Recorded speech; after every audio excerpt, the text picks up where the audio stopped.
Class में हमको nuclear power plants करने हैं। अभी कितने न्यूक्लियर पावर प्लांट्स ऐसे हैं जो ऑपरेशनल हैं, ऑलरेडी काम कर रहे हैं, और कितने ऐसे हैं जो फ्यूचर में आने वाले हैं, कितने अंडर कंस्ट्रक्शन है, इन सब चीजों के ऊपर हमें बातें करनी है। ठीक है, हम देखेंगे कि कौन कौन से रिएक्टर्स भारत में पहला बना है, कौन सा न्यूक्लियर पावर प्लांट ऐसा है जो हाईएस्ट कैपेसिटी का है। इस तरीके से क्वेश्चन पूछे जाते हैं। ठीक है, तो क्लास को शुरू करते हैं। देखो, भारत के अंदर 22 न्यूक्लियर रिएक्टर हैं और 7 न्यूक्लियर पावर प्लांट्स हैं। रिएक्टर और प्लांट्स में क्या फर्क है? रिएक्टर का मतलब ये होता है, रिएक्टर का मतलब क्या होता है, रिएक्टर का मतलब क्या होता है, ऐसे यूनिट्स बनी हुई है।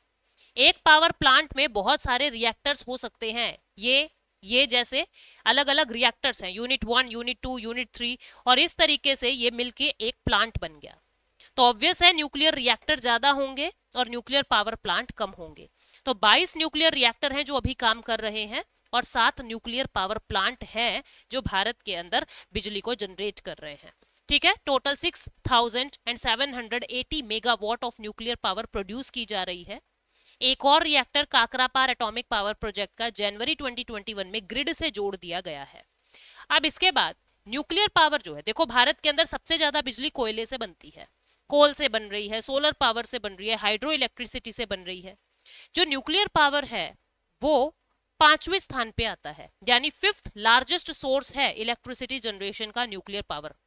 ठीक है, लेकिन प्रॉब्लम क्या है, इसका जो रॉ मटेरियल है ना वो भारत के अंदर नहीं होता है, इसके रिजर्व्स अपने पास नहीं है, हमको ये फॉरेन से इंपोर्ट कराने पड़ते हैं। और सबसे ज्यादा अपने को जो सप्लाई दे रहा है, रशिया वो देश है जो अपने को सबसे ज्यादा सप्लाई दे रहा है। ठीक है, तो ये क्या कह रहा है कि 2021 के डाटा देखें तो 22 रिएक्टर हैं। ठीक है, और 80% भारत का जो प्लांट लोड फैक्टर है वो 6780 मेगावाट का, वो ये ऑपरेशन, ये 22 रिएक्टर्स उठा रहे हैं। इनमें से 18 हैवी वाटर रिएक्टर है और 4 लाइट वाटर रिएक्टर है। हैवी वाटर या लाइट वाटर क्या होता है इसको देख लो।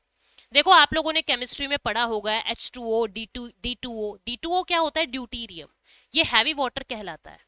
इसको हम क्या करते हैं, जब फिजन होता है न्यूक्लियर पावर के अंदर, क्या होता है, दो प्रोसेस हो सकती है एनर्जी जनरेशन की, या तो फ्यूजन जिसको हम संलयन कहते हैं, या फिजन जिसको हम विखंडन कहते हैं। दोनों से ही एनर्जी जनरेट होती है। लेकिन फ्यूजन में जो एनर्जी जनरेट होती है वो अपने कंट्रोल से बाहर है, अभी तक मनुष्य उसको कंट्रोल नहीं कर सका है। पर फिजन के अंदर यानी विखंडन में जो एनर्जी निकलती है, न्यूक्लियस टूटने से जो एनर्जी निकलती है, उसको हम कंट्रोल कर सकते हैं। और अगर आपको सिविल पर्पस के लिए न्यूक्लियर पावर का यूज करना है तो आपको जो कंट्रोलर हैं वो लगाने पड़ेंगे, मतलब आपको एनर्जी कंट्रोल करनी पड़ेगी, नहीं तो डिस्ट्रक्शन हो जाएगा। एटॉमिक बॉम्ब, उसके अंदर अनकंट्रोल्ड एनर्जी निकल रही है और वो डिस्ट्रक्शन लेके आता है। लेकिन हमको सिविल पर्पस के लिए करना है, बिजली बनानी है, तो हम उसको कंट्रोल्ड वे में यूज करेंगे। और कंट्रोल करने के लिए कूलेंट लगते हैं। यानी कहां पे कूलेंट, हैवी वाटर यानी D2O का यूज किया जाता है। ऐसे 18 रिएक्टर हैं और 4 रिएक्टर ऐसे हैं जहां पे लाइट वाटर का यूज किया जाता है।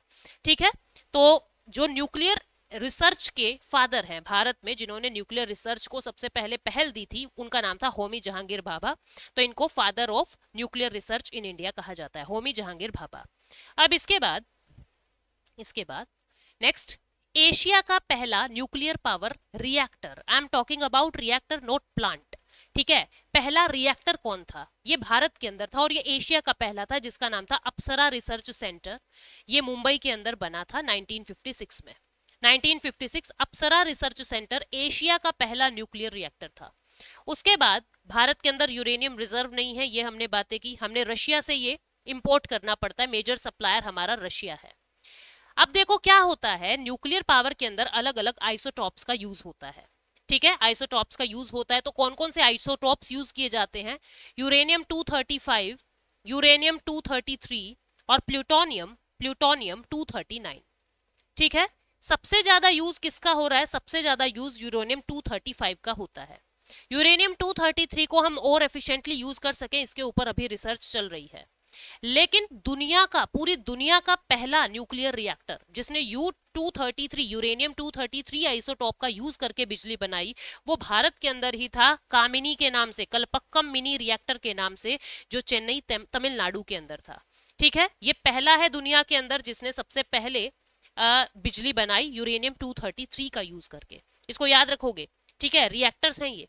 इसके बाद कौन कौन से न्यूक्लियर रिएक्टर इंडिया के अंदर हैं जो ऑपरेशनल हैं, उनके बारे में एक बार बात कर लेते हैं। मैं थोड़ा सा बड़ा कर देती हूँ इसको। देखो, सबसे पहले आप देख रहे हो नरोरा। नरोरा कहाँ पे है? उत्तर प्रदेश के अंदर, बुलंदशहर डिस्ट्रिक्ट में नरोरा एटॉमिक पावर स्टेशन जो है वो गंगा नदी के किनारे, ये Uttar Pradesh, Narora atomic power station Uttar Pradesh के अंदर है। उसके बाद इधर आ जाओ आप लोग राजस्थान की तरफ। राजस्थान के अंदर है रावत भाटा। राजस्थान, जिसको हम रावत भाटा पावर स्टेशन भी कहते हैं, बात एक ही है, रावत भाटा। ये सबसे हैवी, ये फर्स्ट न्यूक्लियर पावर प्लांट था जिसने हैवी वाटर का यूज किया था।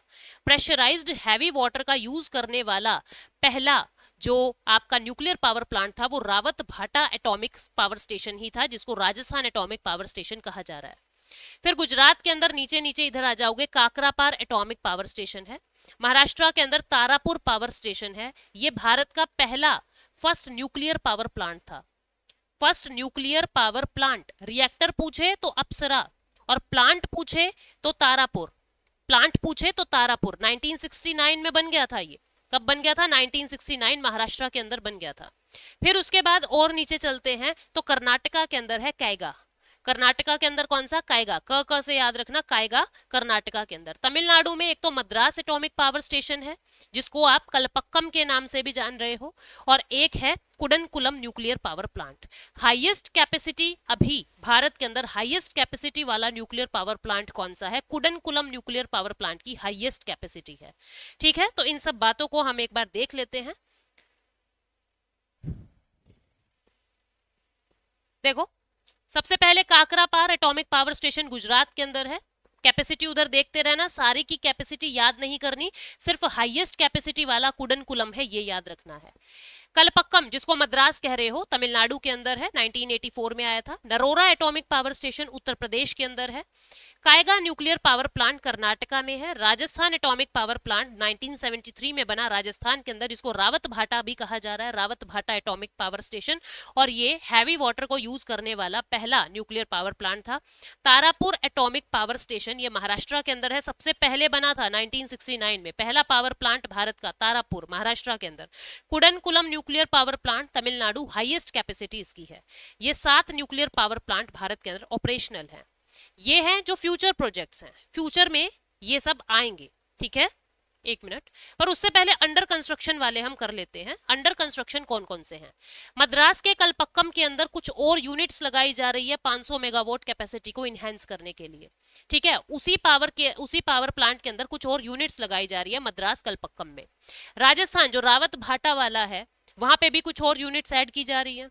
काकरापार के अंदर भी कुछ और यूनिट, और कुडनकुलम के अंदर भी कुछ और यूनिट्स जो है वो शामिल की जा रही है। उसके बाद नेक्स्ट जो है, फ्यूचर के अंदर कौन कौन से प्रोजेक्ट्स आने वाले हैं?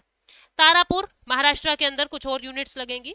मद्रास तमिलनाडु में, कायगा कर्नाटका में, चुटका मध्य प्रदेश के अंदर कुछ और प्लांट्स लेके आ रहा है, कुछ और रिएक्टर्स लेके आ रहा है। गोरखपुर हरियाणा, ये नॉर्थ इंडिया का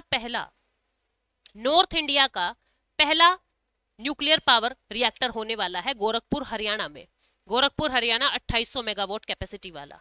ठीक है, भीमपुर मध्य प्रदेश के अंदर अभी एक और पावर प्लांट लगेगा।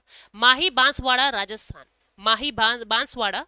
ठीक है, हरिपुर वेस्ट बंगाल के अंदर, विरादी गुजरात के अंदर, या मीठी विरदी जिसको कह रहे हैं गुजरात के अंदर, कोवादा आंध्र प्रदेश के अंदर, और जैतापुर महाराष्ट्र के अंदर। तो ये भविष्य के अंदर फ्यूचर प्रोजेक्ट्स हैं जो भारत के अंदर अभी स्टार्ट होने वाले हैं, फ्यूचर में स्टार्ट होने वाले हैं। अभी के लिए 7 ऑपरेशनल है और 22 न्यूक्लियर रिएक्टर्स हैं। ठीक है, इसके बाद आप लोगों के लिए क्वेश्चन क्या है आज का? अच्छा, इनकी डिटेल्स भी तो देखनी है, डिटेल्स देखते हैं इनकी। कलपक्कम जो है वो भारत का पहला indigenously constructed nuclear power station है, जो भारत ने खुद से बनाया है। कलपक्कम कहाँ पे है? तमिलनाडु। ठीक है, इंडिया का पहला fully indigenously constructed nuclear power है। काकरापार, ये कौन सी नदी के किनारे है? ये तापी इन गुजरात। ठीक है, तापी नदी के किनारे है तो काकरापार। उसके बाद रावत भाटा चंबल नदी के पास है, नियर राणा प्रताप सागर डैम। ठीक है, ये पहला प्रेशराइज्ड हैवी वाटर रिएक्टर है। भाटा से बाठा याद रखो, भाठा कहते हैं ना हरियाणा में, भाठा भाई बाठा मारेंगे, वो हैवी होता है, तो हैवी वाटर रिएक्टर वाला रावत भाटा। तारापुर महाराष्ट्र के अंदर है, तारापुर महाराष्ट्र के अंदर है, 1969 में बन गया था और ये भारत का पहला न्यूक्लियर पावर प्लांट था। उस समय की हाईएस्ट कैपेसिटी थी इसकी 1400 मेगावाट की। आज तो कुडनकुलम है, उस समय की। ठीक है, नेक्स्ट है नरोरा। नरोरा उत्तर प्रदेश के अंदर है, गंगा नदी के किनारे, बुलंदशहर डिस्ट्रिक्ट में, ये मैंने आपको बताया। कुडनकुलम ये तमिलनाडु में है, अंडर कंस्ट्रक्शन, मतलब रशियन असिस्टेंस से बनने वाला है, रशियन असिस्टेंस। हाईएस्ट कैपेसिटी है इस पावर प्लांट की, इस पावर प्लांट की हाईएस्ट कैपेसिटी है। ठीक है, 2000 मेगावाट की। अभी इसके अंदर कुछ और यूनिट्स लगाई जा रही है रशिया की मदद से, फिर इसकी कैपेसिटी और इनहेंस हो जाएगी। अब ये क्वेश्चन आप लोगों के लिए, भारत का पहला न्यूक्लियर पावर प्लांट कौन सा है? रावतभाटा, तारापुर, नरोरा या कुडनकुलम? आंसर आपको देना है। ठीक है, करेक्ट आंसर आप बताएंगे मुझे कमेंट सेक्शन में। अब एक और बात, रिवर्स की जो वीडियो है वो मैंने जब आपको TCS 5 इयर्स के करवाए हैं उसके अंदर कंप्लीट करवाया हुआ है। रिवर्स से रिलेटेड क्वेश्चंस आप लोग कर लीजिए, आपको वहां से ही बहुत हेल्प मिल जाएगी।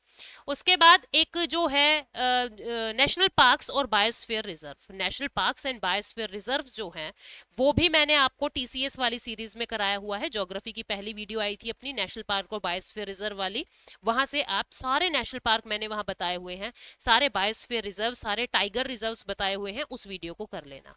ठीक है, तो आपके 2 स्टैटिक जीके के ये पोर्शन ऑलरेडी आपको यूट्यूब पे ही मिल जाएंगे। ठीक है, ये हम लोगों ने कर लिए। टेम्पल्स वाला हमने कर लिया है। टेम्पल्स में मुझसे थोड़ी सी मिस्टेक्स हो गई हैं, I am sorry for that. एक तो वो बैद्यनाथ वाला झारखंड के अंदर है वो, ठीक है, और एक वो शक्तिपीठ और ज्योतिर्लिंग, उन दोनों में मैंने कंफ्यूजन क्रिएट कर दिया था। दैट इज वो मेरा गलत था, आप लोग सही हो बिल्कुल, कि वो जो मैंने बताया वो शक्तिपीठ होते हैं। ठीक है, तो आप लोग टेम्पल्स वाली देख सकते हो। उसके बाद हम लोगों ने ये न्यूक्लियर पावर प्लांट कर लिए, सी पोर्ट्स आप लोगों ने कर लिए होंगे, महारत्ना नवरत्ना कर लिए हैं आप लोगों ने। ठीक है, तो स्टैटिक जीके के इंपॉर्टेंट यूँ तो बहुत सारे टॉपिक्स हैं, पर अभी के लिए जो सबसे ज्यादा एफिशिएंट मुझे लगे वो मैं आप लोगों के लिए लेके आई हूँ। So thank you so much. इस क्वेश्चन का आंसर कमेंट सेक्शन में करना। मिलते हैं नेक्स्ट सेशन में।